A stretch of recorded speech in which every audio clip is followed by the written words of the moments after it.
I stared at the small brass key still trembling in the lock of my daughter-in-law's desk. Just 30 minutes ago, a trusted neighbor warned me that Khloe was hiding legal packages addressed in my name and sneaking around with a man who was definitely not my son. She spun around with a sickly sweet smile, calling me dad, but my 30 years as a federal forensic accountant told me one terrifying truth. This woman was robbing me blind, and I was going to tear her perfect little life apart piece by piece.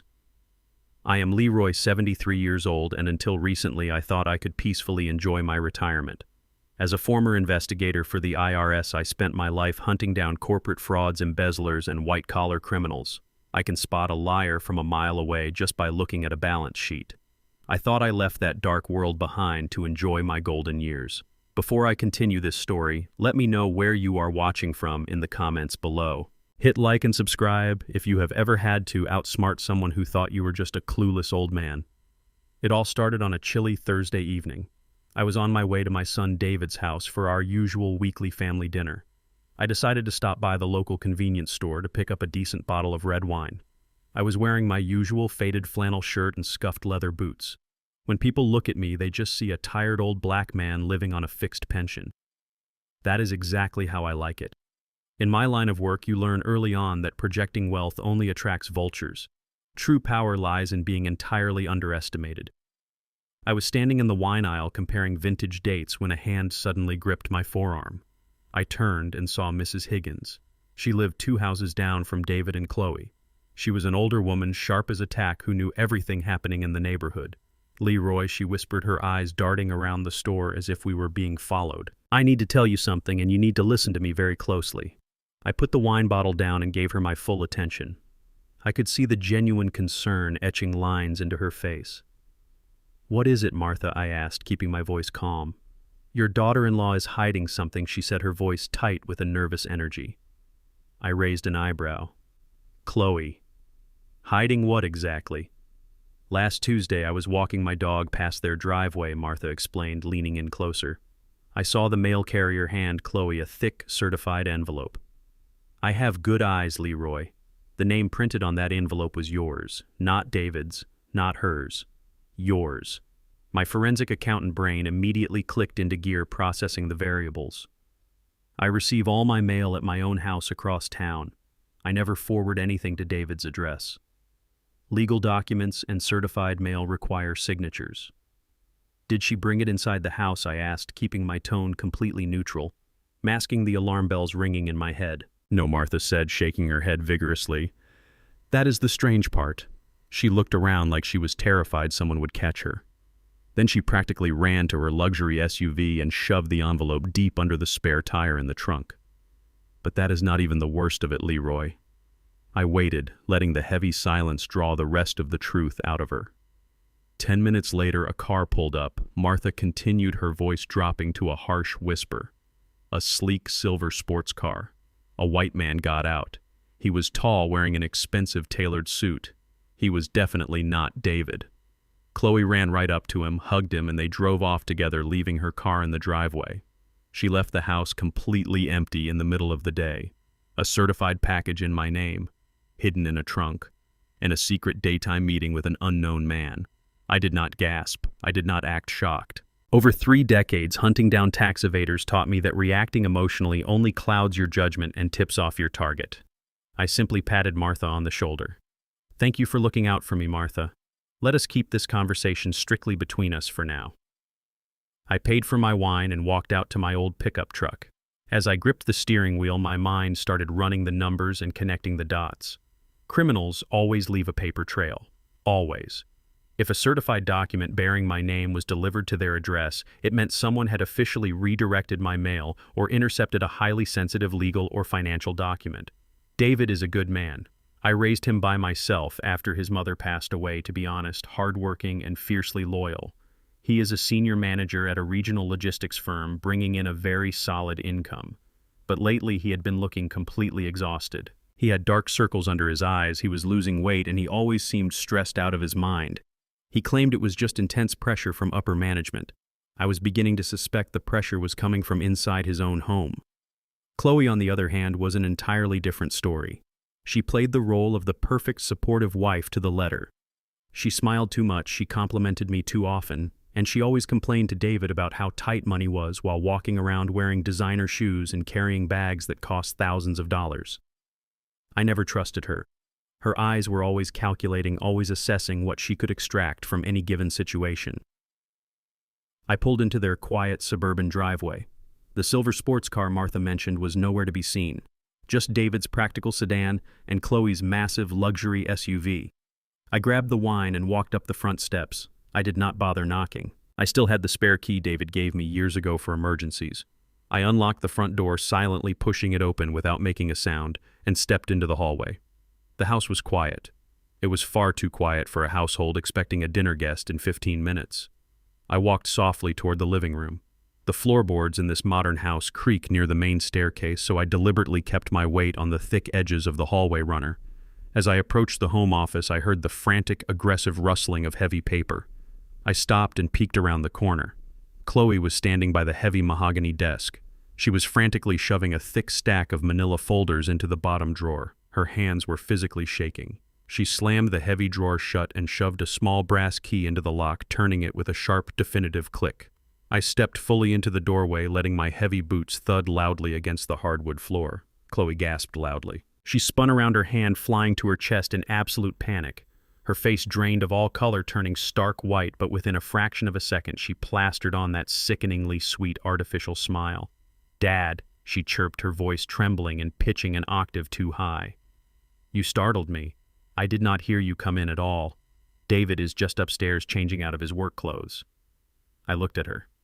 I looked at her expensive silk blouse and the heavy diamond tennis bracelet catching the light from the desk lamp. Then I let my cold gaze drop slowly, deliberately downward.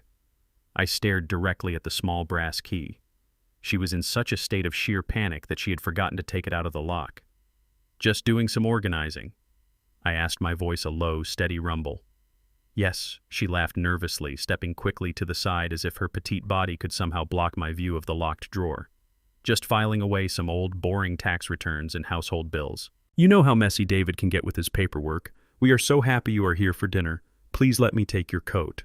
I smiled back at her. A slow, calculated, chilling smile. "Tax returns," I said, holding out the bottle of wine for her to take. "You know, Khloe, I always loved a good tax return. They tell you exactly who a person really is when they think nobody else is looking." Her fake smile faltered for a microsecond, her eyes flashing with a sudden hit of pure fear, before she quickly turned her back and hurried toward the kitchen. I stood completely alone in the office for a brief, silent moment. I committed the exact shape and make of that brass key to memory. Whatever was locked inside that drawer was the reason a certified letter in my name had been hidden in her car trunk. I knew right then that I was not just here for a casual family dinner. I was here to initiate an audit, and this one was going to be absolutely merciless. The dining room smelled of roasted chicken and expensive perfume. I took my seat at the long mahogany table, watching my son walk slowly down the stairs. David looked like a ghost of the strong, proud man I had raised. He had dark, heavy circles under his eyes, and his shoulders slumped as if he was carrying the entire weight of the world on his back. He gave me a weak smile and sat down heavily across from me, loosening his tie with trembling fingers. "How is work, son?" I asked, passing him a bowl of salad. I kept my voice gentle, playing the role of the sweet, concerned father. He rubbed his temples and let out a long, exhausted sigh that seemed to come from the very bottom of his soul. "It is a nightmare, Dad," he said, his voice cracking slightly. "I am dealing with a massive headache at the logistics firm. We have a significant financial deficit in our quarterly accounts. Large sums of money are just missing, and the numbers are not adding up no matter how many times I run the reports. Upper management is breathing down my neck to find out where the leak is. I am working 80-hour weeks trying to audit my own department before the federal regulators get involved. I feel like I am losing my mind." I watched him closely. My son was a deeply honest man. I raised him by myself after his mother passed away, teaching him that integrity was the only currency that truly mattered. If corporate money was missing, he was definitely not the one taking it. But as a former forensic accountant for the IRS, I knew the harsh reality of corporate theft. When money disappears without a trace, the thief is usually someone with intimate access, blind trust, and a very good cover story, someone close. someone you would never suspect. Right on cue, Khloe walked into the dining room carrying a silver tray of roasted vegetables. She sighed dramatically and sat next to David, placing a comforting hand on his arm. "We are just under so much financial stress lately, Dad," she said, her voice dripping with a fake sympathy that made my stomach turn. "With inflation and the cost of groceries going up so high, we are really having to tighten our belts.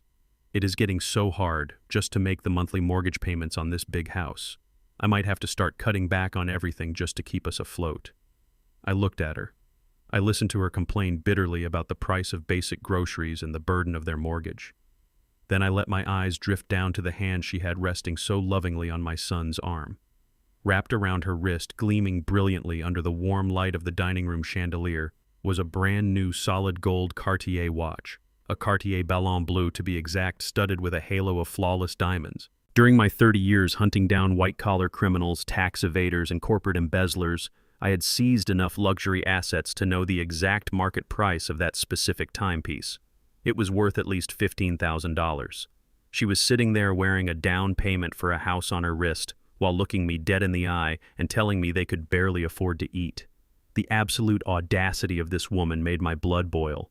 The rage inside me was cold and sharp like a razor blade, but my face remained a perfect mask of grandfatherly concern. "Oh my," I said softly, shaking my head. "Times are certainly tough everywhere. You kids just need to be very careful with your spending right now." Khloe nodded vigorously, totally unaware that I was reading her like an open ledger. "Exactly, Dad," she said, taking a delicate sip of her expensive red wine. "We just have to make smart choices and sacrifice for the family." I needed more information. I needed to see what else she was hiding in plain sight. In my old line of work, we call this the distraction maneuver. You create a physical diversion to break the target's line of sight. I picked up my silver fork and intentionally let my right hand tremble violently. I allowed the heavy fork to slip from my fingers and clatter loudly against the hardwood floor, bouncing deep under the table. "Oh, please excuse my clumsy old hands," I muttered, leaning forward with a fabricated groan. "Let me get that." David immediately started to rise from his chair, saying he would get it for me, but I was already ducking under the long table. Down in the shadows, completely away from their eyes, my hand stopped shaking instantly. My movements became precise and calculated. I looked around the floor. Right next to Khloe's expensive designer high heels sat her open leather handbag. She had dumped it carelessly on the floor, probably in her rush to serve dinner. Sticking out of the top zipper compartment was a thick, folded piece of heavy paper. The top corner was fully visible. It bore the distinct blue octagon logo of Chase Bank. My heart turned to pure ice. David does not bank at Chase. He has used the local credit union since he was a teenager. I am the one who banks at Chase. My entire life savings, my government pension, and my retirement funds are secured at that specific institution. Why would my daughter-in-law have a physical document from my personal bank shoved hastily inside her luxury purse? The pieces of the puzzle were slamming together with terrifying speed. The certified letter in my name hidden in the trunk of her car. The secret daytime meeting with the unknown white man. The brand new diamond Cartier watch. The missing funds at David's company. And now my highly confidential bank statement in her possession. She was not just cheating on my son. She was executing a highly coordinated financial drain on my family. I grabbed the fork, put my frail old man mask back on, and slowly lifted myself back into my chair, letting out another soft, tired groan for added effect. "Got it." I smiled warmly. My joints are just not what they used to be these days. The rest of the dinner was an absolute masterclass in deception. I ate my food, smiled politely at Khloe's ridiculous lies, and offered gentle words of encouragement to my exhausted son. I played the role of the slow, oblivious senior citizen to absolute perfection. I knew that the moment they suspected I was onto them, they would panic and destroy the paper trail. I needed the evidence intact. When the meal was finally over, I stood up and slowly put on my faded flannel coat. David walked me to the front hallway, looking like he was ready to collapse from sheer exhaustion. "You get some rest, son," I told him, pulling him into a tight, warm embrace. "Whatever is happening at your company, you will figure it out. You are a smart man, David. Do not let this break you." He hugged me back tightly, burying his face in my shoulder. "Thanks, Dad," he whispered, sounding like a scared little boy. I really needed to hear that. Khloe stood by the entryway console table, offering me that same sickeningly sweet artificial smile. "It was so lovely to have you for dinner, Dad," she said, her voice echoing in the hallway. "Please drive home safely. The roads can be so tricky at night." As I stepped toward her for a goodbye hug, my eyes scanned the surface of the wooden console table. There, resting carelessly next to a decorative ceramic vase, was a small brass key. It was the exact same key she had frantically used to lock her desk drawer earlier that evening when I caught her hiding the manila folders. She had been so rattled by my sudden appearance in her home office that she had absent-mindedly dropped the key in the hallway instead of hiding it. I reached out to hug her, patting her gently on the back. As I pulled away, I let my right hand brush smoothly over the surface of the console table. With the silent, practiced precision of a seasoned federal investigator, I palmed the brass key and slipped it deep into my coat pocket without making a single sound. "Thank you for dinner, Khloe," I said, looking her dead in the eyes with a warm, grandfatherly smile. "I truly appreciate everything you are doing behind the scenes for this family." I walked out the front door and down the driveway to my old pickup truck. The cool night air hit my face, but I did not feel the chill. The anger burning inside my chest was keeping me perfectly warm. I climbed into the driver's seat, closed the door, and pulled the small brass key from my pocket. I rolled the cold metal between my fingers. It felt heavy with dark secrets. I started the engine and pulled out of their driveway, but I had absolutely no intention of going home to sleep. I was going to drive a few blocks away, park my truck in the shadows, wait for the lights in their house to go completely out, and come right back. Tonight, the old man in the faded flannel shirt was going to conduct a midnight audit, and God help whoever was on the wrong side of my ledger. I sat in the freezing cabin of my pickup truck parked 3 quiet streets away from my son's house. I watched the green digital clock on my dashboard slowly tick forward. 12:30, 1:15, 1:45. Finally, it hit 2 in the morning. The suburban neighborhood was dead silent, wrapped in a thick blanket of cold night air. The only sound was the slow, steady beating of my own heart. In my 30 years working for the federal government, I had conducted hundreds of audits. I had raided corporate offices. I had seized offshore accounts. But I had never audited my own family. I stepped out of the truck and walked the 3 blocks, keeping to the shadows cast by the large oak trees. I did not feel the cold. I only felt a deep, simmering focus. I reached the front door of David's house and pulled out my spare key. I slipped it into the lock, turning it with agonizing slowness to avoid the metallic click that echoes in the quiet of the night. I pushed the door open just enough to slide my body through and closed it silently behind me. The house was pitch black. Not a single light was on. Upstairs, David and Khloe were fast asleep. He was probably tossing and turning, consumed by the phantom stress of his missing corporate funds. She was probably sleeping like a baby, completely undisturbed by the gravity of her crimes. I moved through the hallway like a ghost. I knew exactly which floorboards to avoid. I stepped into the home office and gently pulled the curtains shut, blocking out the faint glow of the streetlights. I took a small, high-powered flashlight from my coat pocket and clicked it on, keeping the beam pointed directly at the floor. Then I reached into my other pocket and pulled out the small brass key I had taken from the console table. I walked over to the heavy mahogany desk. I slid the brass key into the bottom drawer. It turned with a soft, satisfying click. I pulled the heavy drawer open. Inside, sitting perfectly neat and organized, was a thick stack of manila folders. I carefully lifted the entire stack and placed it on the desk. I pulled out my reading glasses and began to work. It only took me 15 minutes. 15 minutes to unravel a web of deceit that would have taken an average person months to understand. But I am not an average person. I am a forensic accountant. I do not just look at numbers. I look at the story the numbers are desperately trying to hide. I opened the first folder. Right on top was a legal document bearing the seal of the state. It was a general power of attorney. I scanned the text. This document supposedly granted Khloe full, unrestricted legal authority to manage all financial and real estate assets belonging to Leroy Jackson. Me. I looked down at the signature line. There was my name written out in blue ink. To an untrained eye, it looked like a perfect match. It had the same slant, the same loops, the same general pressure points I use when I sign my checks. But they made a fatal mistake. They forgot who they were stealing from. I leaned in close, bringing the beam of my flashlight right over the signature. I tilted the paper, catching the light at an angle. When a human hand writes with a ballpoint pen, the metal tip presses into the paper, creating a microscopic physical indentation. The ink pools slightly at the end of the strokes. This signature had none of that. It was entirely flat. The blue coloring was composed of microscopic uniform dots. It was a high-resolution laser print. She had taken an old document I had signed, probably a birthday card or an old tax return, scanned it, isolated the signature, and printed it directly onto this fraudulent legal document. It was a federal crime. I felt a cold rage wash over me as I opened the second folder. This one contained heavy legal parchment from a major national bank. A mortgage agreement. My eyes scanned the lines of text and locked onto the property address. It was my house. The house I had lived in for 40 years. The house I had fully paid off in 1998. The house where I raised David after his mother passed away. Khloe had used the forged power of attorney to take out a massive home equity loan against my fully owned property. I looked at the principal amount, $250,000. She had mortgaged my life, my sanctuary, my memories for $250,000. I felt my chest tighten.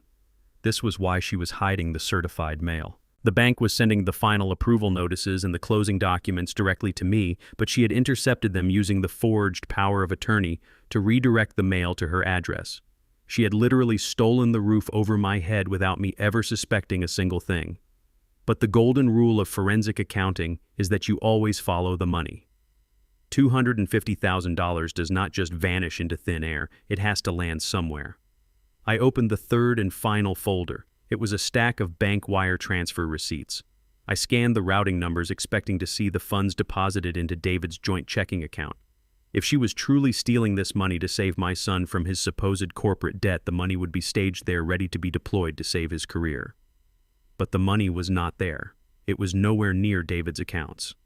I dragged my finger across the wire transfer receipt following the destination line. The entire lump sum of $250,000 had been wired to a completely different banking institution.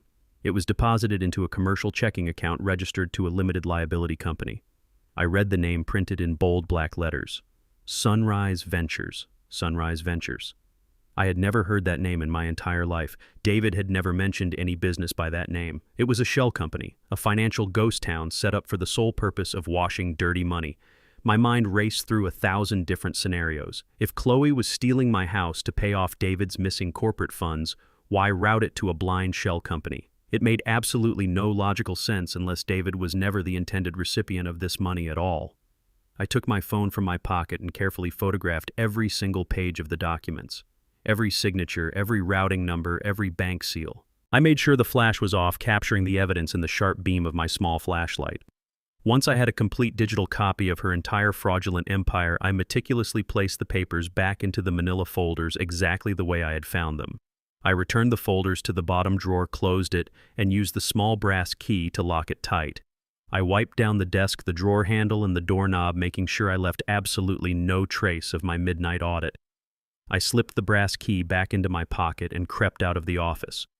I walked back down the dark hallway, slipping out the front door and locking it silently behind me. The cold night air hit my face again, but this time it felt sharp and clear.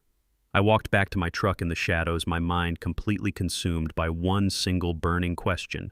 The money from my stolen house was sitting in a phantom account. I had the routing number. I had the company name. By tomorrow morning, I would use every contact I had left in the federal government to tear that shell company wide open. Khloe thought she was a criminal mastermind. She thought she had outsmarted a clueless old man, but she had no idea what was coming for her. I started the engine of my truck, staring into the darkness of the suburban street. Who is the real owner of Sunrise Ventures? And what exactly are they planning to do with my $250,000? I did not call the police the next morning. Most people in my situation would have dialed the authorities the second they saw those forged mortgage documents locked inside that desk drawer. But I am not most people. I spent 30 years working as a forensic accountant for the federal government. I have tracked down offshore accounts, unraveled massive corporate embezzlement schemes, and locked away millionaires who thought they were untouchable.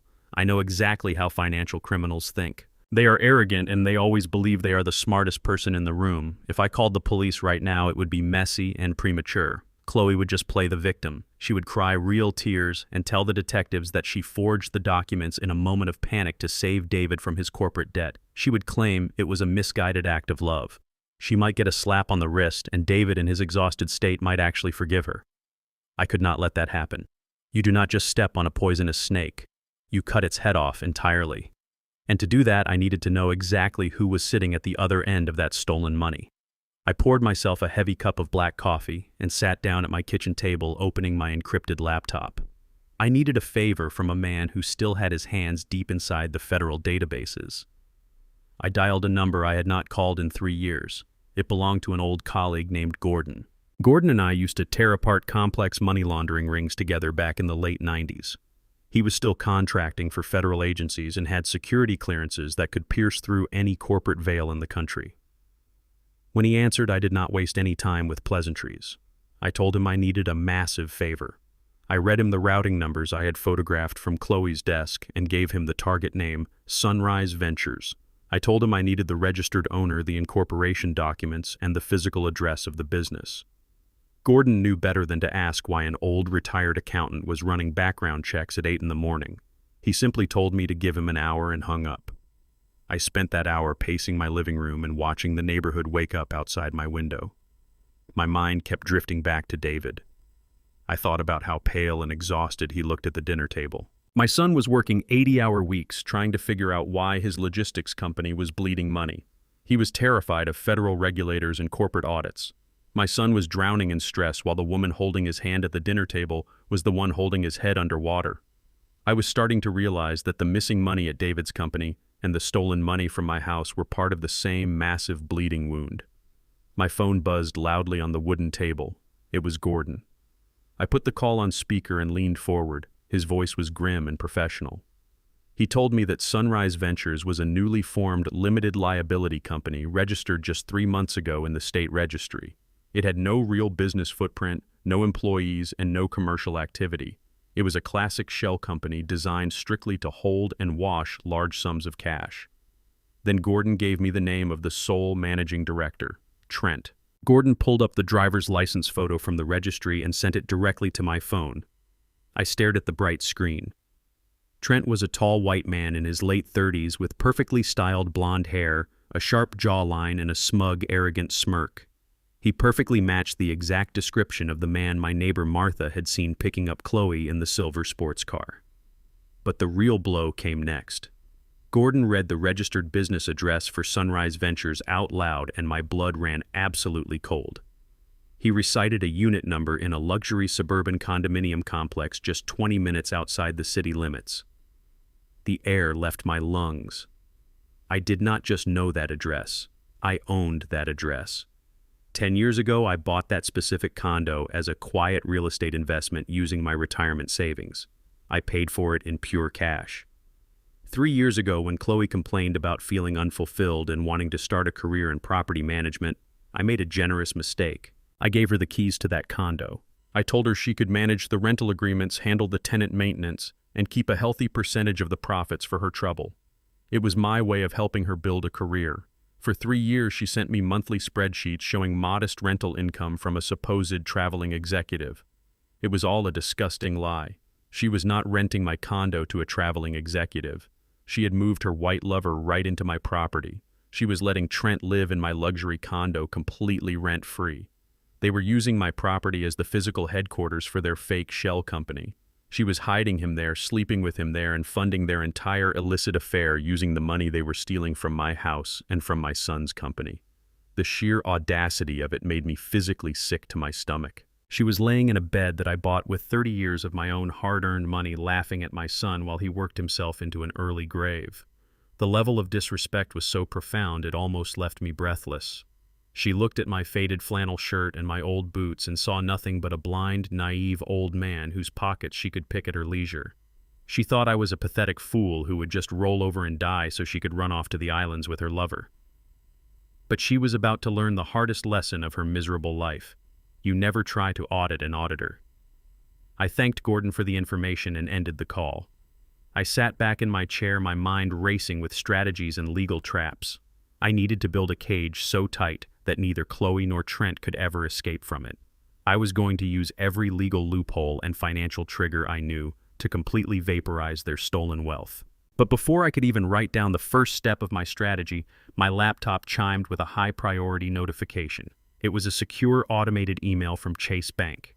The subject line indicated an urgent legal request regarding my primary retirement accounts. I clicked the email open and read the text. My heart pounded furiously against my ribs. A formal petition had just been submitted to the bank by my daughter-in-law, Khloe. The email stated that she was requesting full executive control over my entire financial portfolio due to my rapidly declining mental health. She had initiated the final phase of her plan, but the bank had paused the request. They could not grant her access to the funds just yet. The email clearly stated that the bank required one final document to process the complete transfer of my life savings. They needed an official medical certificate signed by a licensed physician declaring that Mr. Leroy Jackson was completely incapacitated and suffering from severe dementia. I stared at the glowing screen, reading the words over and over again. She was not just trying to steal my money anymore. She was actively preparing to legally erase my mind. She needed a doctor to declare me insane, and I knew exactly how a woman like Khloe was going to get one. The game had just escalated to a matter of life and death. I knew Khloe was coming for me. After reading that email from the bank, I knew her next move was going to be an aggressive one. She needed a medical professional to declare me legally incompetent. But getting a legitimate doctor to sign away a perfectly healthy man's sanity is practically impossible. A real doctor would order blood tests, brain scans, and psychological evaluations. Khloe did not have time for that. She needed a shortcut. And in the world of financial crime, shortcuts always involve hiring a professional liar. I spent the morning preparing my stage. I did not clean my kitchen. I left dirty coffee mugs on the counter and scattered old newspapers across the living room floor. I wanted the house to look like the home of a man who was slowly losing his grip on reality. I put on an oversized cardigan that made me look frail and sunken. But the most important piece of my wardrobe was a small black button sewn right into the center of my shirt. It contained a high-definition micro camera and a digital audio recorder. I bought it from an old surveillance contact years ago. It was currently fully charged and recording every single thing in front of me. Around noon, a sleek black car pulled into my driveway. I watched through the window blinds as Khloe stepped out wearing a perfectly tailored beige dress. She walked around to the passenger side and was joined by a man holding a black leather briefcase. He wore a cheap gray suit and possessed the overly polished smile of a used car salesman. He did not walk like a doctor. He walked like a hustler. I unlocked the front door and shuffled back to my armchair, sitting down heavily and staring blankly at the muted television. The front door opened. Khloe walked into the living room, her high heels clicking loudly against the hardwood floor. She rushed over to my chair, kneeling down next to me and placing her hands over mine. Her face was twisted into a mask of deep, tragic concern. "Dad," she said, her voice trembling with fabricated sorrow. "I came to check on you. You have been so forgetful lately, and David and I are just so incredibly worried about your health. We want to make sure you are safe." I looked at her blankly, letting my jaw hang slightly loose. I forced my hands to tremble under her grip. "Sarah," I whispered, using the name of my late wife. "Is that you, Sarah? Why are you wearing that dress?" Khloe let out a dramatic sigh and looked back at the man in the gray suit. "You see, doctor," she said, wiping a non-existent tear from her eye. "It breaks my heart. He does not even know who I am half the time. He leaves the stove on and wanders around the house at night. It is getting dangerous." The man stepped forward, opening his briefcase. "Mr. Jackson," he said, using a smooth, practiced tone. "I am Dr. Evans. Khloe asked me to come by and have a little chat with you today. We just want to ask you a few simple questions to see how your memory is holding up." I looked at him, squinting my eyes as if I could barely focus on his face. "Doctor," I mumbled. "I do not need a doctor. I just need to find my keys. Have you seen my truck keys? I need to go to work. I have been retired for over a decade." Dr. Evans pulled a pen and a clipboard from his briefcase. He did not check my pulse. He did not shine a light in my eyes. He did not ask for my medical history. A real physician would have spent an hour evaluating my cognitive baseline. This man simply stood in my living room and began treating me like a toddler. "Can you tell me what year it is, Mr. Jackson?" he asked, checking his shiny gold watch. I let my head bob slightly. 1998, I said, my voice weak and raspy. Or maybe 99. My boy David is at baseball practice. Khloe covered her mouth, pretending to stifle a sob. "It is getting worse every single day, doctor," she whispered. "He needs round-the-clock care. He cannot manage his own life anymore. We have to take over his affairs before he accidentally hurts himself or gives his money away to strangers." Dr. Evans nodded solemnly. He placed his clipboard on my coffee table. "It is a textbook case of advanced cognitive decline," he said with fake authority. "I see this all the time. He is completely incapacitated and unable to make rational decisions. I will sign the declaration of incompetence right now. This will give you the medical backing you need to activate your power of attorney and take full control of his estate." I watched him through the hidden camera on my chest.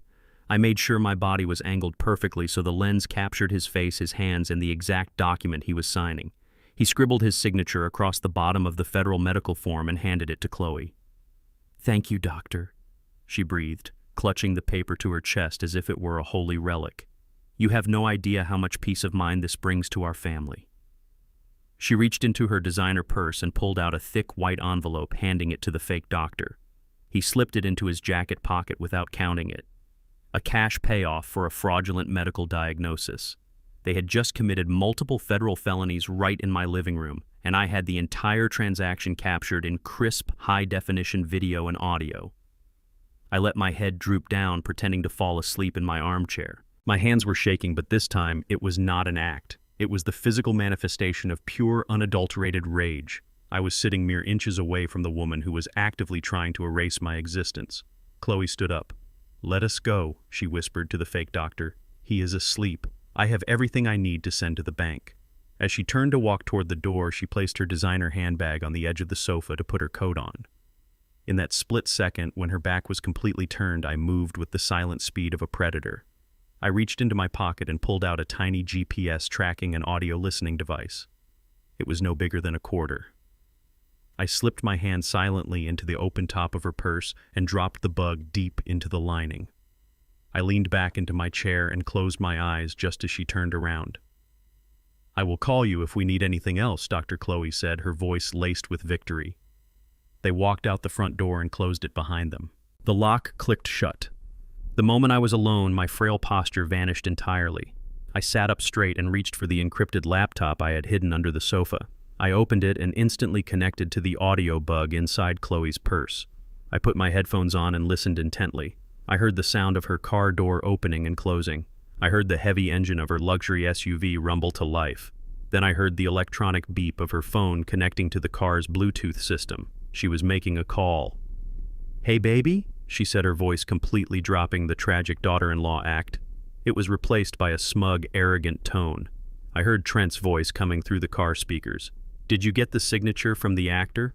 "Yes," she laughed, a cold, wicked sound. The old man was completely out of it. He thought it was the 90s.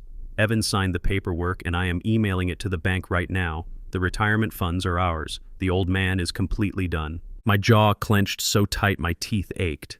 She really thought she had won. She thought my life savings were already sitting in her pocket. "Perfect," Trent replied. "Then we are ready for the final stage. Did you set up the transfers on David's work computer?" "Yes," Khloe answered confidently. "I logged into his home office terminal last night while he was sleeping. I routed the final batch of missing corporate funds directly into the shell account. It is a masterpiece, Trent. All the IP addresses trace back to David's personal login credentials. The corporate auditors are going to find the leak by Friday." I stopped breathing. The air in my living room suddenly felt freezing cold. "When the federal regulators raid the logistics firm," Trent continued, "they are going to see that David was the one embezzling the company money. He is going to take the fall for all of it." "Exactly," Khloe laughed. "He will be facing 20 years in federal prison for corporate embezzlement. Everyone will think he stole the money because of his father's mounting medical bills. While the police are busy arresting David, we will be sitting on a beach in the Bahamas with his company funds and the old man's retirement savings. It is flawless." I pulled the headphones off my ears. The silence in my house was deafening. She was not just stealing my money. She was not just letting her white lover live in my condo. She was actively framing my son for a massive corporate crime. She was going to send my innocent, hard-working boy to federal prison to cover her own tracks. She was going to let a black man rot in a cell for 2 decades while she ran off with a white man to a tropical island. I stared at the blank television screen, my vision blurring with a storm of absolute fury. They wanted to destroy my entire bloodline. They wanted to bury David under a mountain of fake evidence and leave me to die in a nursing home. The game was no longer just about recovering stolen money. It was about saving my son's life. The corporate auditors were going to expose the leak by Friday. Today was Wednesday. I had exactly 48 hours to dismantle a highly sophisticated financial frame job, expose a medical fraud ring, and burn Sunrise Ventures straight to the ground. I picked up my phone and dialed the number for Dr. Graham Montgomery, my newly hired cutthroat attorney. I did not care how much it was going to cost me. When he answered, I did not say hello. I just gave him an order. "Graham," I said, my voice completely devoid of any emotion.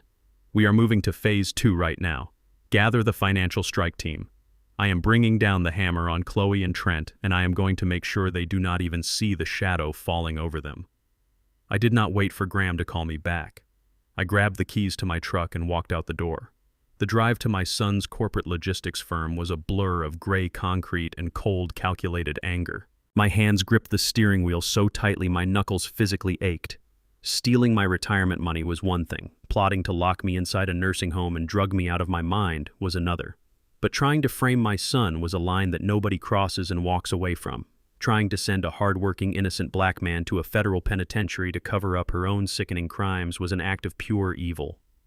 In this country, the justice system is a ruthless meat grinder. When corporate millions go missing and the digital footprint leads directly to a black executive, they do not stop to ask polite questions. They do not look for nuance. They bring chains, and they destroy lives. Khloe knew exactly what she was doing. She was weaponizing the entire legal system against her own husband. I pulled into the sleek glass and steel corporate campus where David worked. I did not go to the front desk. I did not ask the receptionist for a visitor badge. 30 years as a federal agent teaches you how to walk into a building like you own the very foundation it sits on. I bypassed the security guards entirely, walking with the heavy, purposeful stride of a man who is about to shut the entire operation down. I took the elevator straight to the executive floor, bypassing the cubicles and conference rooms. I did not go to David's office. I went straight to the corner suite marked Chief Financial Officer. I pushed the heavy glass door open without knocking, letting it slam against the wall. A balding man in a custom-tailored suit looked up from his dual computer monitors, his face twisting into immediate outrage. He stood up, demanding to know who I was and reaching for his phone to call security. I walked right up to his desk, placed both my hands flat on the polished wood, and leaned in close. I told him my name was Leroy Jackson, former senior forensic investigator for the Internal Revenue Service Criminal Investigation Division. I told him I knew all about the massive financial hemorrhage in his quarterly accounts. I told him that if he did not turn his monitors around and show me the raw transaction logs this very second, I would make one phone call and have a team of federal agents tear his entire corporate structure apart before lunch. The color instantly drained from his face. Corporate executives are all exactly the same. The moment you mention a federal audit, they fold like cheap lawn chairs. He stammered, his hands shaking, asking how I possibly knew about the missing funds. I told him I did not come here to answer his questions. I came here to follow the money. I walked around his desk, pulled up a heavy leather chair, and ordered him to open the encrypted ledger. He nervously typed in his password, and the screen filled with thousands of lines of financial data. It was the internal audit report tracking the missing money. I put on my reading glasses and let my eyes do what they have done for 3 decades. I scanned the routing numbers, the timestamps, the transaction codes, and the destination accounts. It took me less than 5 minutes to find the bleeding artery. There it was, right in the middle of the spreadsheet. A series of systematic wire transfers executed late at night over the past 4 months. The amounts were carefully staggered to avoid triggering automated corporate security alerts. 50,000 here, 80,000 there. But it was not just the sheer volume of the amounts that made my blood run cold. It was the destination. Every single stolen dollar was being routed to a commercial checking account under the name Sunrise Ventures, Trent's shell company, the phantom corporation operating out of my own luxury suburban condo. But the true horror of Khloe's masterpiece was hidden deep in the digital footprint. I pointed to the IP address logged next to the fraudulent transfers. I asked the chief financial officer to trace it immediately. He pulled up the employee network access log. His voice was shaking violently as he told me the transfers were authorized using the administrative login credentials of David Jackson. Furthermore, every single transaction was executed from an external IP address registered to my son's home network. I stared at the glowing computer screen, feeling a suffocating weight pressed down on my chest. Khloe had not just guessed David's corporate passwords. She had waited until my exhausted son fell asleep after working an 80-hour week. She had crept into his home office in the dead of night, logged into his secure corporate portal, and siphoned hundreds of thousands of dollars directly into her white lover's bank account. She had meticulously laid down a digital trail of breadcrumbs leading the authorities straight to her sleeping husband. The cruelty of her plan was absolutely staggering in its perfection. When the federal authorities finally closed in, Khloe would play the role of the devastated, naive wife. She would cry real tears in the courtroom and tell the judge she had absolutely no idea her husband was a corporate thief. She would claim David stole the money because he was stressed about paying for his father's mounting medical bills and severe dementia care. The narrative was completely bulletproof. Society loves a tragic story of a loyal wife betrayed by a corrupted man. David would face a minimum of 20 years in a maximum security federal prison. His stellar reputation, his hard-earned career, his entire future would be burned to ashes. Meanwhile, Khloe would quietly file for divorce, play the victim, and slip away to the Bahamas to live like an absolute queen using the money she stole from my house and my son's company. I looked up at the chief financial officer. My voice was dangerously calm, echoing the terrifying silence before a storm. I asked him what the company was planning to do with this digital evidence. He swallowed hard, tugging at his expensive collar. He told me the board of directors had held an emergency meeting that very morning. The evidence against David was simply too overwhelming to ignore. The corporate lawyers had already finalized the compliance reports and handed the entire file over to the federal authorities. I grabbed him by the lapels of his suit, pulling him entirely out of his chair until his face was inches from mine. I demanded to know when the authorities were making their move. He was shaking so badly he could barely form the words. He told me the Financial Crimes Division was preparing the federal arrest warrants as we spoke. They were going to raid the corporate office and David's home on Friday morning. They were coming to put my son in handcuffs to drag him out in front of his entire neighborhood and destroy his life forever. I released his suit jacket, letting him collapse back into his chair, and stepped away from the desk. Today was Wednesday.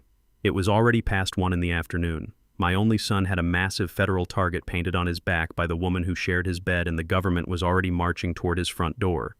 I had exactly 48 hours to reverse a flawless frame job, dismantle a multinational money laundering scheme, and destroy Khloe and Trent before they destroyed my bloodline.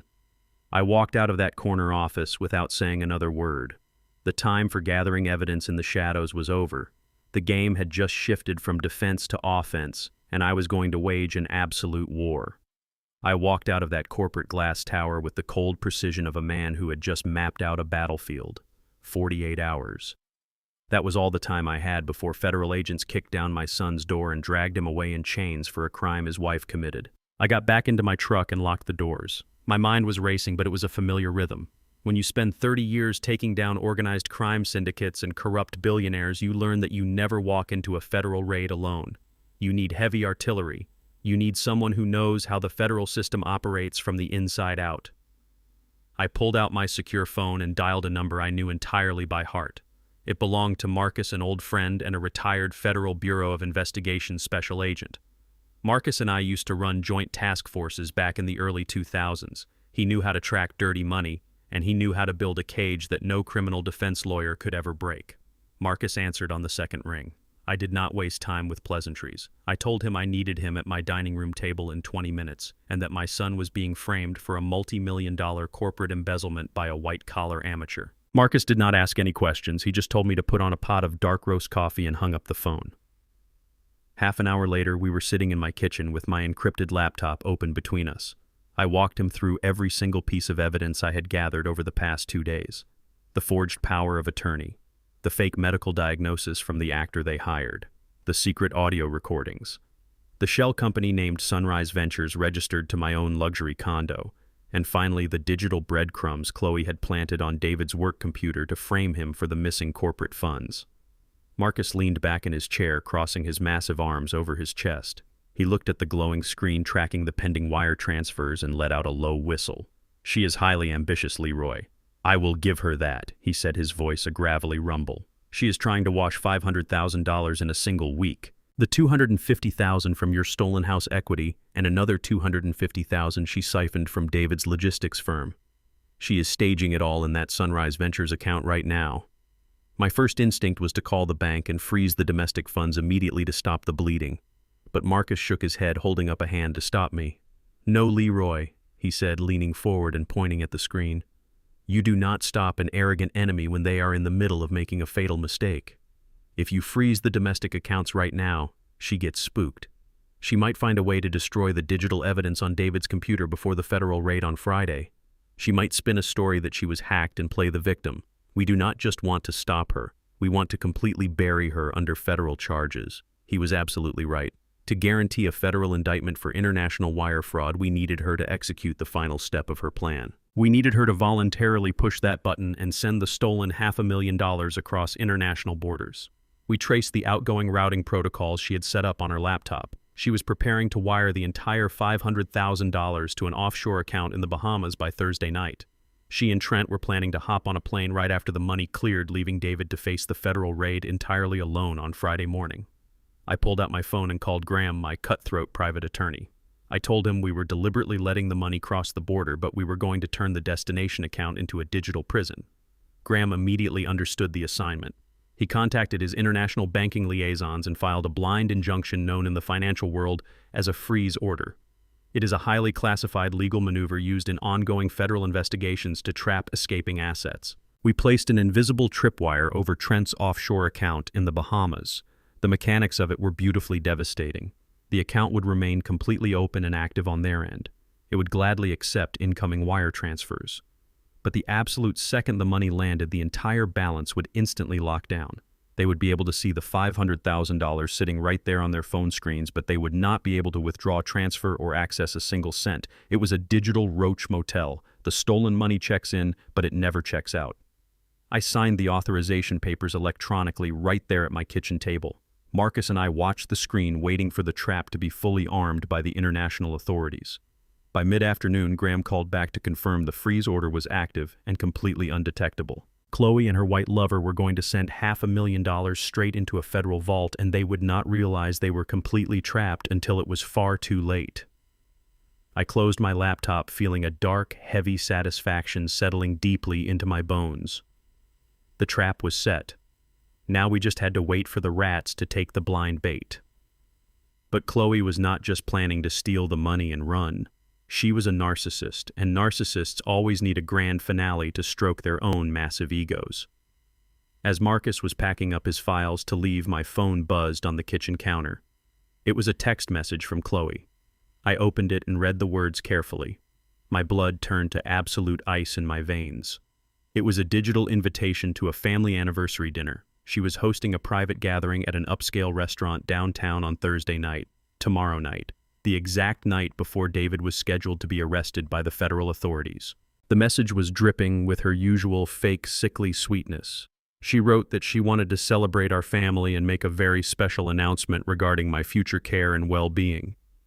She mentioned that her own parents were flying into town just for the occasion. I stared at the bright screen, seeing right through her sickening words. She was not hosting a dinner to celebrate anything. She was hosting a public execution. She was planning to use this elegant family dinner to unveil the fake medical documents and announce to everyone that I was severely demented. She was going to formally commit me to a nursing home in front of witnesses to solidify her alibi.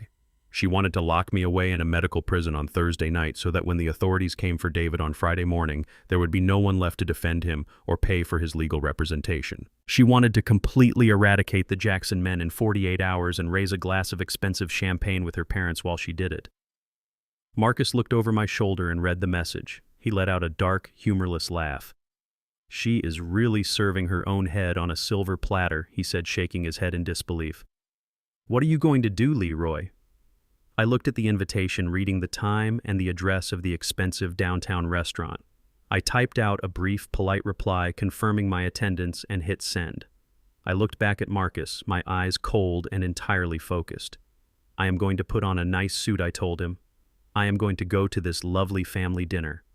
And I am going to watch my beautiful daughter-in-law smile and drink her expensive wine right up until the exact moment I burn her perfect little world straight to the ground." I sat alone in my kitchen as the afternoon sun cast long shadows across the hardwood floor. The trap with the federal authorities and the offshore bank account was perfectly set, but 30 years working in the Criminal Investigation Division of the IRS taught me one universal truth about financial predators.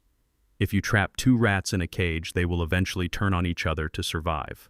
But I did not want to wait for the federal raid on Friday morning for that to happen. I wanted them to tear each other apart before they even sat down to eat their expensive steaks at the anniversary dinner. I wanted Khloe and Trent to walk into that restaurant already bleeding from self-inflicted wounds. Thieves are naturally paranoid creatures. Their entire relationship is built on a foundation of lies, deceit, and stolen money. There is absolutely no real trust between a woman who betrays her devoted husband and a man who lives in a condo paid for by an elderly man he plans to rob. All I had to do was plant a single seed of doubt, and their natural greed would do the rest of the heavy lifting. I opened my encrypted laptop and went to work. I was going to execute a classic psychological warfare tactic known as the prisoner's dilemma. I was going to convince Trent that his beautiful partner in crime was preparing to throw him completely under the bus. I spent 2 hours carefully crafting a digital dossier. Using my extensive knowledge of banking protocols and legal phrasing, I created a highly convincing chain of documents. The first document was a fabricated email thread designed to look like a leaked internal communication from the offshore bank in the Bahamas. The email showed a formal request supposedly submitted by Khloe earlier that morning. The request explicitly asked the banking executives to remove Trent as a beneficial owner of the Sunrise Ventures account and to transfer sole signatory rights exclusively to her. But I did not stop there. I needed Trent to believe that he was not just losing the money, but that he was also being set up to take the fall for the entire criminal operation. I drafted a fake legal memorandum. I made it look like a draft of an immunity plea deal from a high-priced criminal defense attorney. The document outlined a narrative where Khloe claimed she was emotionally manipulated and physically coerced by Trent into stealing the corporate funds from my son David. It stated that Trent was the sole mastermind behind the fake medical diagnosis and the forged power of attorney. According to this fake document, Khloe was preparing to surrender all the stolen funds to the authorities in exchange for full immunity, leaving Trent to face decades in a federal penitentiary completely alone. It was a masterpiece of digital deception. It looked incredibly authentic because it utilized the exact same cutthroat survival tactics that these types of criminals always use when the walls start closing in. I compiled the documents into a single secure file. I used a masked IP address and an anonymous email server to send the package directly to Trent's personal email account. I added a simple subject line that read, "Urgent security breach regarding Sunrise Ventures." I hit send and leaned back in my chair. Trent was a classic parasite. He drove a flashy sports car and wore custom-tailored suits, but he was living rent-free in a condo that belonged to me and funding his lifestyle with money stolen by a woman. Men like Trent are arrogant, but they are also deeply cowardly. When a coward thinks his safety net is being pulled out from under him, he panics immediately and aggressively. I reached into my coat pocket and pulled out my headphones. I connected them to the receiver synced to the audio bug I had dropped into Khloe's designer purse earlier that afternoon. I put the headphones on and closed my eyes, letting the audio feed paint a vivid picture in my mind. Khloe was currently at a high-end day salon getting herself pampered for the grand family dinner she was hosting tonight. I could hear the ambient sounds of the salon, the soft generic pop music playing in the background, the whirring of hair dryers, the polite chatter of women spending hundreds of dollars on manicures and blowouts. Khloe was chatting happily with a stylist about what dress she was going to wear to the restaurant. She sounded completely relaxed, absolutely thrilled with her own perceived brilliance. She truly believed she was untouchable. Then her cell phone rang. It was a sharp, piercing sound that cut through the relaxing atmosphere of the salon. I heard her rummage through her purse to grab the phone. "Hey, baby," she answered, her voice dropping into a low, intimate whisper. "I am just finishing up at the salon. I cannot wait to celebrate tonight. The old man has no idea what is coming for him." There was no sweet reply from the other end. I could hear Trent's voice bleeding through the phone speaker, loud and heavily distorted by pure, unadulterated rage. He was screaming so loudly that Khloe gasped and immediately told the stylist she needed to step outside for a private call. I listened to the rapid clicking of her heels as she practically ran out of the salon and into the cold city street. "Trent, what is wrong with you?" she hissed, her voice tight with sudden anxiety. "Keep your voice down. People are staring at me. Do not tell me to keep my voice down, you lying, manipulative snake," Trent roared through the receiver. "I know exactly what you are doing. You really thought I was just going to sit back and let you lock me out of the Bahamas account. You thought you could just leave me holding the bag for the federal fraud charges while you walk away with full immunity?" Khloe stopped walking, Her breathing became rapid and shallow. "What are you talking about, Trent?" she asked, her voice trembling with genuine confusion. "I did not lock you out of anything. We are partners. We are doing this together just like we planned. Do not play the innocent victim with me," Trent snarled. "I just received a completely leaked dossier from the offshore account manager. I saw the emails, Khloe. I saw the legal drafted plea deal. You are trying to shift the sole signatory rights to yourself, and you are drafting a statement telling the authorities that I forced you to embezzle the money from David's company. You are trying to frame me to save your own miserable skin." I smiled in the quiet of my kitchen. The poison was working perfectly.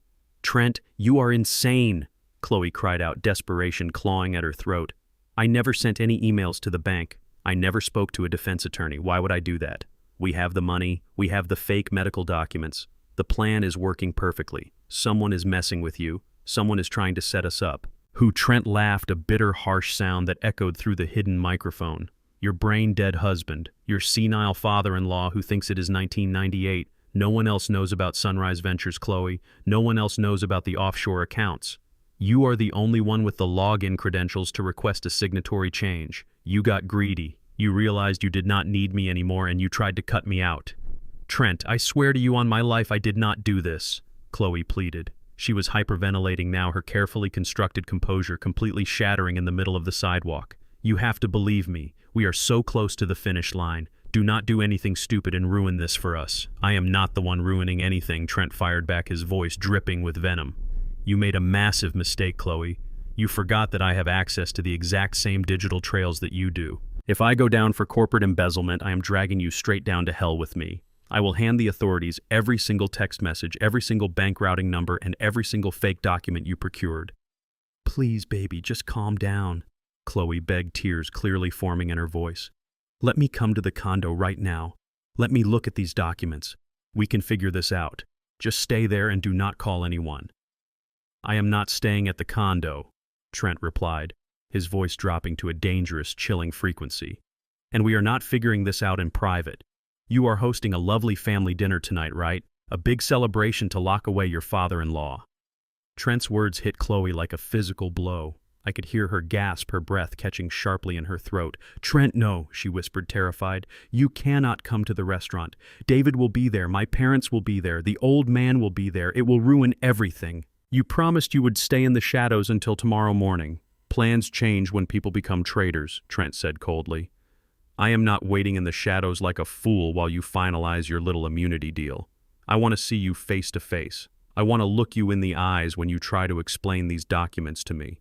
If you try to run, or if you try to deny me my cut of that money, I will walk right up to your husband and your parents, and I will tell them exactly whose bed you have been sleeping in for the past 3 years. Trent, please do not do this." Khloe sobbed openly now, but her pleas fell on deaf ears. "Save a seat for me at the table," Trent said. "I hear the steaks are excellent." The line went dead with a sharp click. I listened to the sound of Khloe weeping hysterically on the street corner, her perfect world rapidly collapsing into absolute chaos. She was terrified. She had completely lost control of her partner, her plan, and her safety. I reached up and pulled the headphones off my ears, placing them neatly on the kitchen table. I let out a long, slow breath, feeling a profound sense of satisfaction. The alliance was entirely broken. Trent was blinded by paranoia, and Khloe was paralyzed by fear. I stood up and walked toward my bedroom to get ready for the evening. I needed to pick out my best tailored suit. Trent was going to crash the family dinner tonight exactly as I had calculated. The stage was set, the actors were moving to their marks, and the audience was completely oblivious. I was going to walk into that restaurant tonight and watch them burn each other to ashes. I walked into the restaurant. The private dining room of L'Etoile was bathed in the soft glow of crystal chandeliers. It was the most exclusive and outrageously expensive French restaurant in the entire city. Reserving this room on a Thursday night cost a minimum of $10,000. I knew exactly how much it cost because the money paying for this extravagant family anniversary dinner had been siphoned directly from my compromised retirement accounts. I stood in the shadows of the hallway just outside the heavy oak doors of the private room. I did not walk in immediately. I waited and I listened. The thick wood muffled the voices slightly, but my hearing was perfectly fine. I could hear the sharp, arrogant voice of Khloe's father Richard and the high-pitched, condescending laugh of her mother Patricia. They had flown in from the coast, supposedly to celebrate family, but their conversation sounded more like a firing squad. I listened as Richard relentlessly berated my son. He told David that a real man should never look so exhausted. He told him that if he was struggling at the logistics firm, he clearly lacked the killer instinct required for corporate leadership. He actually had the nerve to suggest that David was failing to provide Khloe with the lifestyle she deserved. David did not defend himself. My brilliant, hardworking son just sat there taking the verbal abuse, apologizing softly and blaming his recent stress on his massive workload. Then Patricia chimed in. Her voice dripped with fake sympathy that barely concealed her absolute disgust. She told David it must be so incredibly draining to deal with a failing career and a severely demented father at the exact same time. She referred to me as a tragic burden. She told Khloe she was a saint for putting up with my supposed insanity and wandering mind. She said it was time to lock the old man away before he became a complete embarrassment to their social standing. They were feasting on my stolen money while chewing up my son's dignity and spitting it out on the table. I reached down and adjusted the cuffs of my shirt. I was not wearing my faded flannel today. I was not wearing my scuffed work boots. I had gone deep into the back of my closet and pulled out the custom-tailored charcoal gray three-piece suit I used to wear when I testified before federal grand juries. I wore a crisp white shirt, a solid silk tie, and polished leather Oxfords that shined like black glass. I did not slouch. I pulled my shoulders back, lifted my chin, and let 30 years of absolute federal authority settle heavily into my bones. The confused, fragile old man was dead. The senior forensic investigator had officially arrived. I pushed the heavy oak doors open with both hands. They hit the wall with a loud, resounding crack that silenced the entire room instantly. Every single head at the long mahogany table snapped toward the entrance. Richard froze with a glass of expensive vintage wine halfway to his mouth. Patricia dropped her silver salad fork onto her porcelain plate with a sharp clatter. David looked up, his exhausted eyes widening in absolute shock as he took in my appearance. But Khloe's reaction was the absolute best of all.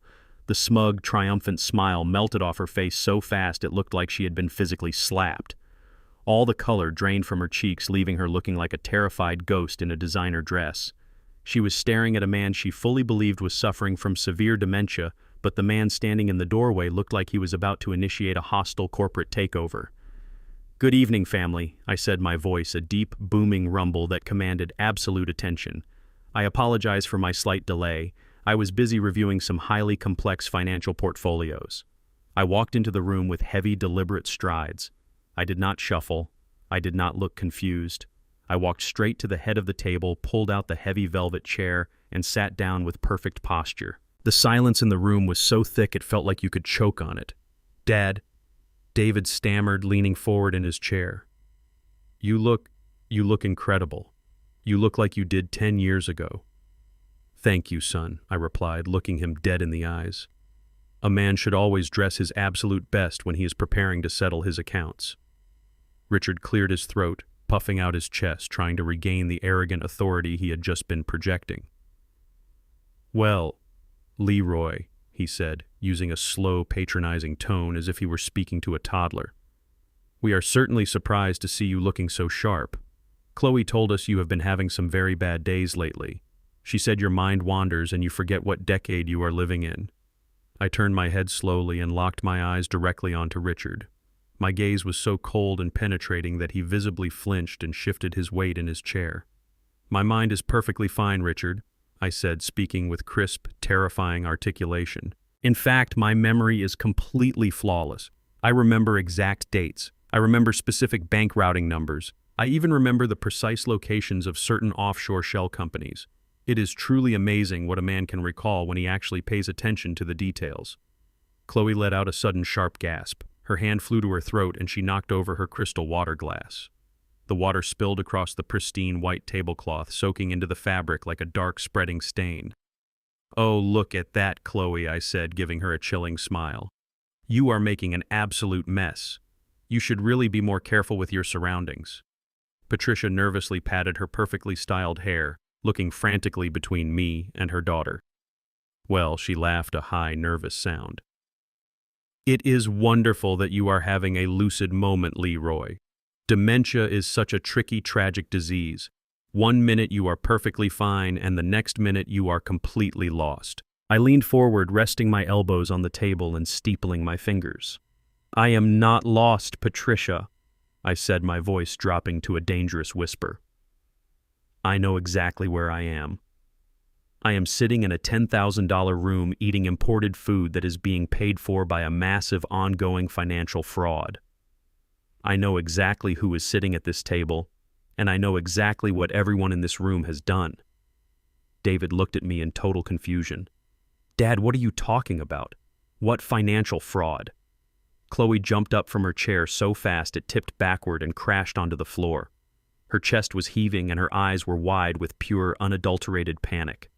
She knew I was baiting her. She knew I was tearing down her entire narrative piece by piece, and she needed to execute her final move before I exposed her completely. "Stop!" she shouted, her voice shrill and desperate. "David, do not listen to him. He is having a severe psychotic break. The doctor warned us this would happen. He is delusional. He is paranoid." She reached with trembling hands for her expensive champagne glass, raising it high in the air. She looked around the room, forcing a smile that looked more like a grimace of pure terror. "Everyone, please," she cried out, her voice shaking violently. "This is exactly why I brought us all here tonight. This breaks my heart, but we have to face reality. Leroy is completely sick. He is a danger to himself and to this family. I have the medical documents signed by a licensed physician. Tomorrow morning we are officially transferring Leroy to the Sunny Pines Secure Medical Facility, where he can get the psychiatric lockdown care he desperately needs." She raised her glass higher, preparing to deliver the final nail in my coffin. She opened her mouth to make a toast to my absolute destruction, but she never got to finish her sentence. Before another word could leave her lying lips, the heavy oak doors of the private dining room were violently kicked open. The loud explosive crash echoed like a gunshot through the elegant restaurant. Everyone at the table jumped in terror. I slowly turned my head, keeping my posture completely relaxed. Trent stood in the doorway. He was not wearing his sleek, tailored suit. He looked like he had just crawled out of a war zone. His hair was a wild, messy tangle. His expensive shirt was wrinkled and completely soaked in sweat. His face was bright red, and his eyes were bulging with a manic, terrifying rage. He looked like a cornered animal that had finally snapped. He locked his wild, furious eyes directly onto Khloe. "You lying, treacherous thief!" Trent roared, his voice tearing through the restaurant like a chainsaw. "You really thought you could lock me out of the Bahamas account and leave me to take the federal fall?" Khloe dropped her champagne glass. It shattered into 100 sparkling pieces on the hardwood floor. The grand finale she had planned had just been hijacked, and the true execution was about to begin. The entire room froze in a state of absolute shock. Trent was standing in the doorway, radiating pure violence. His chest heaved and his fists were clenched so tightly his knuckles were completely white. He prepared to march toward the table and tear Khloe apart right there in front of her entire family. But before Trent could take a single step forward, a man dressed in a pristine black tuxedo stepped smoothly past him. It was the restaurant general manager. He completely ignored the wild-looking man sweating in the doorway. He carried a small black leather booklet, holding it tightly against his chest. He possessed the rigid professional posture of a man who dealt with high society crises on a nightly basis. The manager walked directly toward the head of the table, effectively halting Trent in his tracks. The sudden shift in the atmosphere was incredibly jarring. The threat of physical violence was temporarily suspended by the suffocating weight of an awkward social reality. The manager stopped right next to Khloe. He bowed his head slightly, his face completely devoid of any emotion. "I apologize for the sudden interruption, madam," the manager said, his voice soft but clear enough for everyone at the table to hear. "I'm afraid there seems to be a significant issue with the payment method you provided to secure this private room tonight." Khloe blinked rapidly. The sheer terror of seeing Trent in the doorway collided violently with the embarrassment of being confronted by restaurant staff. Her panic shifted for a fraction of a second into pure defensive arrogance. She snapped at the manager, demanding to know what he was talking about. She proudly stated that she had put a premium platinum credit card on file when she booked the $10,000 dinner. "Yes, madam," the manager replied, his tone remaining perfectly level. "The card is on file." But the transaction was just completely declined by the issuing bank. "The system is showing a hard lock on the account." I sat back in my velvet chair and watched her face turn a bright, blotchy red. I knew exactly why that card was declined. It was one of the fraudulent credit cards she had illegally opened using my stolen identity. She had planned to pay for this extravagant celebration using my own stolen credit. But she did not know that exactly 1 hour ago, my attorney Graham had contacted the Federal Fraud Department. We had placed a hard freeze on every single credit line tied to my Social Security number. Her stolen plastic was now completely worthless. Khloe let out a high-pitched, nervous laugh. She looked at her parents and then back to the manager, waving her hand dismissively. It must be a simple security hold, she insisted, her voice trembling slightly. Sometimes the bank flags large restaurant charges when I am dining out. It is just a fraud prevention measure. She reached down with shaking hands and grabbed her expensive designer purse. She frantically dug through the contents, pulling out her sleek leather wallet. She extracted another premium credit card and shoved it aggressively toward the manager. "Just run this one instead," she ordered him, trying to regain her authority. "And please do it quickly. We are in the middle of a very private family discussion." The manager took the second card with a polite nod and silently walked out of the room. Trent remained standing in the doorway, watching the entire pathetic scene unfold. The furious rage in his eyes began to mix with a creeping sense of dread. He was watching his partner in crime scramble to pay for a dinner. He was slowly realizing that Khloe was losing control of her stolen money too. The heavy oak doors swung open 2 minutes later. The manager returned. His professional mask remained firmly in place, but the tension in the room skyrocketed. He walked back to Khloe and placed the second credit card on the white tablecloth right next to her spilled water glass. "I am terribly sorry, Madam," the manager said, his voice echoing in the dead silence of the room. "That card has also been entirely declined. The terminal indicated that the account has been flagged and frozen by the issuing institution. I must ask you to provide a valid form of payment immediately, or I will have to ask your entire party to vacate the premises." All the remaining color drained from Khloe's face. She looked down at the plastic card sitting on the table as if it were a venomous snake. She started stammering, making wild excuses about bank errors and system failures. She was breathing heavily, completely trapped between the federal fraud lock on her stolen cards and the angry lover waiting in the doorway. That was when her parents decided to intervene. But they did not offer to help their daughter. They did not reach for their own wallets to cover the bill. People like Richard and Patricia do not spend their own money when they can easily blame someone else. Richard turned his head slowly and locked his cold, arrogant eyes directly onto my son, David. Richard sneered, his voice dripping with absolute contempt. "What kind of a man are you? You sit there looking like a beaten dog while your wife suffers the ultimate humiliation of having her cards declined in a public restaurant." Patricia shook her head in sheer disgust. "It is absolutely pathetic," she added, crossing her arms over her chest. "We fly all the way here to support your family, and you cannot even afford to buy us a decent meal. You are supposed to be a corporate executive, David, but you are clearly failing at your job, and you are failing our daughter." David shrank into his chair. He looked completely shattered. He was already carrying the massive, crushing weight of a federal corporate embezzlement investigation on his shoulders. He was terrified that he was going to prison in the morning. And now his in-laws were publicly degrading his manhood and his ability to provide. He looked down at his hands, unable to defend himself against their venomous words. He believed he was a failure. He believed his life was entirely over. I could not let that stand.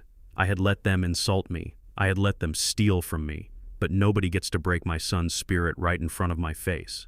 I slowly reached inside the breast pocket of my custom-tailored suit. The room was still filled with the harsh sounds of Richard berating David and Khloe frantically clicking through the banking apps on her phone. I ignored all of them. I pulled out my wallet and extracted a very specific piece of metal. It was not a normal credit card. It was thick, heavy, and completely black. It was a Centurion card, an invite-only card reserved exclusively for individuals with massive verified liquid wealth. It was the card I used when I needed to move significant amounts of money without raising any banking alarms. I held the heavy black metal between my fingers, feeling its cold weight. I leaned forward and tossed the black card onto the center of the table. It landed on the pristine white tablecloth with a heavy, solid thud that instantly silenced Richard mid-sentence. Every eye in the room dropped to the table. Richard stared at the black card, his jaw falling open in absolute disbelief. Patricia gasped, recognizing the exclusive symbol of wealth immediately. Trent narrowed his eyes from the doorway, totally confused by the display of extreme financial power coming from an old man he thought was a clueless victim. I looked up at the restaurant manager, who was staring respectfully at the heavy metal card. Please take that card and cover the entire balance for tonight, I told the manager, my voice echoing with absolute, undisputed authority. Add a generous 20% gratuity for your incredible patience. The manager bowed deeply, picking up the black card with extreme care. Right away, sir, he said, turning to leave the room. Khloe stared at me, her eyes wide with a horrifying realization. She looked at the heavy black card and then she looked at my face. She tried to speak, but she could barely form the words. Where did you get that? She whispered, her voice cracking with pure terror. How do you have that kind of account? I leaned back in my velvet chair and adjusted my silk tie. I looked directly into her terrified eyes and delivered the final crushing blow to her pathetic financial illusion. It is very simple, Khloe, I said, my voice cold and sharp like a razor blade. I am paying for this dinner because I am the only one at this table with any real money, and I had to step in because, quite frankly, every single credit card you just handed to that manager has my name on it anyway. I sat back in my velvet chair and watched her face turn a bright blotchy red. I knew exactly why that card was declined. It was one of the fraudulent credit cards she had illegally opened using my stolen identity. She had planned to pay for this extravagant celebration using my own stolen credit. But she did not know that exactly 1 hour ago, my attorney Graham had contacted the Federal Fraud Department. We had placed a hard freeze on every single credit line tied to my Social Security number. Her stolen plastic was now completely worthless. Khloe stared at the space where the heavy black card had been resting just seconds ago. Her mind was visibly fracturing under the weight of the reality crashing down on her. She looked at her parents, and then she looked at David. She forced a wet, trembling laugh that sounded like dry leaves scraping across pavement. She pointed a shaking finger directly at my chest. "Dad," she stammered, her voice pitching high and shrill, echoing off the expensive wallpaper. "What are you talking about? You are not making any in the air. The dementia is completely in the air. The dementia is completely taking over his brain. He is hallucinating all of this. He probably stole that credit card from somewhere or found a fake one online. David, we need to call the medical transport right now. He is having a total psychotic break." Richard and Patricia eagerly grabbed onto her pathetic lifeline. They were desperate to maintain their illusion of superiority. "Yes," Richard said, puffing his chest out and fixing his suit jacket. "This is clearly the raving of a sick, delusional old man. David, you need to control your father immediately. This is highly embarrassing for our family." David looked between me and Khloe, completely paralyzed by the escalating chaos. His exhausted mind could not process what was happening. I did not raise my voice. I did not need to. True authority does not shout. I reached down to the heavy leather briefcase I had rested against the leg of my chair. I lifted it smoothly, placing it squarely on the pristine white tablecloth. The brass latches snapped open with a sound like a chambering bullet. I reached inside and pulled out a massive stack of bound legal documents. It was nearly 4 inches thick, heavily tabbed and stamped with red confidential markers. I lifted the massive stack and slammed it down onto the center of the table. The heavy thud rattled the silver cutlery and made Patricia's crystal wine glass completely tip over, spilling expensive red wine across the table like blood. "I am not hallucinating, Khloe," I said, my voice dropping to a terrifyingly calm register. "And this is not a medical episode. This is a highly detailed, certified forensic audit." Khloe stared at the thick stack of papers, her breath hitching violently in her throat. "You see, Khloe?" I continued, leaning forward and interlocking my fingers over the file. "You made a very fundamental mistake. You assume that because I wear a faded flannel shirt and drive a beat-up old truck that I am just a clueless old man waiting to die. You looked at my skin color, my age, and my quiet demeanor, and you built an entire criminal narrative based on your own pathetic, ignorant prejudices. You thought I was easy prey." I let my cold eyes sweep across the faces of Richard and Patricia, making sure they absorbed every single word. I watched their arrogant expressions begin to falter and crack. I did not spend my life laying bricks or sweeping floors. I told them, my voice resonating with absolute power. I spent 30 years working for the Internal Revenue Service Criminal Investigation Division. I was a senior forensic accountant for the federal government. I spent 3 decades hunting down Wall Street billionaires, corrupt hedge fund managers, and international money launderers. I have dismantled offshore tax havens that would make your arrogant heads spin. I put powerful men in federal prison who had teams of Harvard-trained lawyers. I trace hidden money for a living. Khloe's face went completely blank. Her entire body began to tremble so violently the table shook. The realization was finally hitting her like a speeding freight train. She had not targeted a helpless victim. She had targeted an apex federal predator. Did you really think I said tapping my index finger against the heavy stack of documents that a few cheap forged signatures on a general power of attorney document could get past me? Did you honestly believe that using a laser printer to copy my signature was a stroke of criminal genius? Did you think hiring a 2-bit actor to play a doctor in my living room and paying him a cash bribe was going to stay a secret? I opened the thick file and flipped to the first tab. I slid a high-resolution photograph across the polished wood table. It was a clear, crisp picture of Khloe handing the thick envelope of cash to the fake doctor in my living room, pulled directly from my hidden button camera. David looked down at the photograph. His breath caught sharply in his throat. He looked at his wife, his expression twisting from exhaustion into absolute horror. "Khloe," he whispered, his voice breaking into pieces. "What is this? What did you do to my father?" Khloe could not look at him. She was hyperventilating, staring at the photograph as if it were a literal death warrant. She opened her mouth to speak, but only a pathetic squeak came out.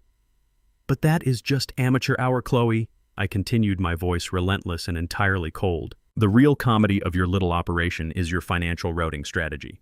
You actually thought you could illegally mortgage my fully paid-off house for $250,000 and hide the stolen money in a completely transparent limited liability company. You thought you could siphon another $250,000 from my son's corporate logistics firm using his personal IP address and leave him to take the fall for your federal crimes."